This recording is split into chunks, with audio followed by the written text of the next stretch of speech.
আসসালামু আলাইকুম। আশা করি সবাই ভালো আছেন। শেখ হাসিনা পরিবারের আসলে বিভিন্ন অনিয়ম দুর্নীতি একে একে যেভাবে বের হয়ে আসতে শুরু হয়েছে, সেটা কেউই আসলে বিশ্বাস করছে না বা করতে চাচ্ছে না। কিন্তু এগুলো বিভিন্ন সংবাদপত্র, গণমাধ্যমে একের পর এক ফলাওভাবে আসলে প্রচার করা হচ্ছে। সই জালিয়াতি করে বোনকে সম্পত্তি দিতে চেয়েছিলেন টিউলিপ সিদ্দিকী। যুক্তরাজ্যের ক্ষমতাসীন লেবার পার্টির সাবেক মন্ত্রী টিউলিপ সিদ্দিক বাংলাদেশে তার বোন আজমিনা সিদ্দিকের নামে সম্পত্তি হস্তান্তরে জাল নোটারি নথি ব্যবহার করেছেন বলে অভিযোগ করেছে দুর্নীতি দমন কমিশন দুদক। নোটারি পাবলিকে ব্যবহারিত আইনজীবীর সইটিও জাল। শুক্রবার 14 মার্চ যুক্তরাজ্যের সংবাদ মাধ্যম ফিনান্সিয়াল টাইমসের এক প্রতিবেদনে এ তথ্য জানানো হয়েছে। দুদকের দাবি, বাংলাদেশের সাবেক প্রধানমন্ত্রী শেখ হাসিনার বোনের মেয়ে তার রাজনৈতিক প্রভাব ব্যবহার করে ঢাকার পূর্বাঞ্চল নিউ টাউন প্রকল্পের সরকারি প্লট নিজ ও তার পরিবারের জন্য নিশ্চিত করেন। এর মাধ্যমে তিনি অবৈধভাবে রাষ্ট্রীয় সম্পত্তির বরাদ্দ থেকে উপকৃত হয়েছেন।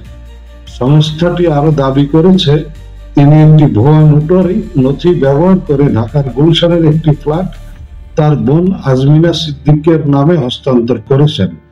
বৃহস্পতিবার প্রকাশিত চার্জশিটে বলা হয়েছে, দুদক এখন আদালতে আনুষ্ঠানিক অভিযোগ দায়ের করবে, যা প্রসিকিউশনের জন্য আনুষ্ঠানিক অনুমোদনের অপেক্ষায় থাকবে।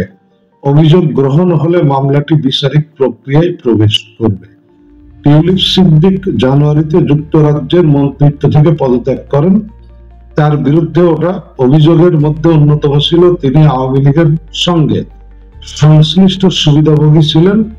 এই অভিযোগ প্রকাশিত হলে তিনি ব্যাপক রাজনৈতিক চাপে পড়েন।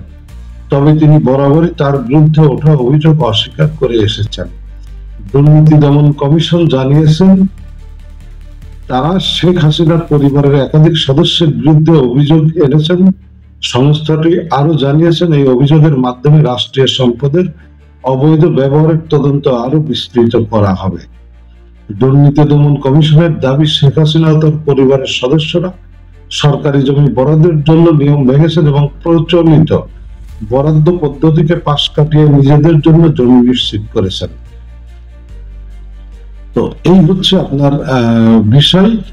তো এইটা যে ফিনান্সিয়াল টাইম যেই একটা সংবাদ প্রকাশ করেছে এবং সেটার প্রেক্ষিতে কিন্তু আসলে বাংলাদেশের বিভিন্ন গণমাধ্যমে সংবাদ প্রকাশিত হয়েছে। আর ফিনান্সিয়াল টাইম যেই প্রতিবেদন প্রকাশ করেছে সেটা তো আপনার একবারে ফেলে দেওয়ার মতো না, বা ফেলে দেওয়ার কোনো উপায় নাই।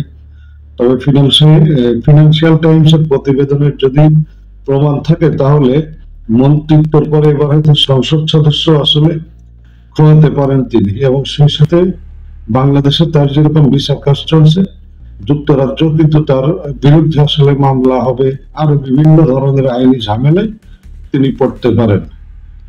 ভালো থাকবেন সবাই।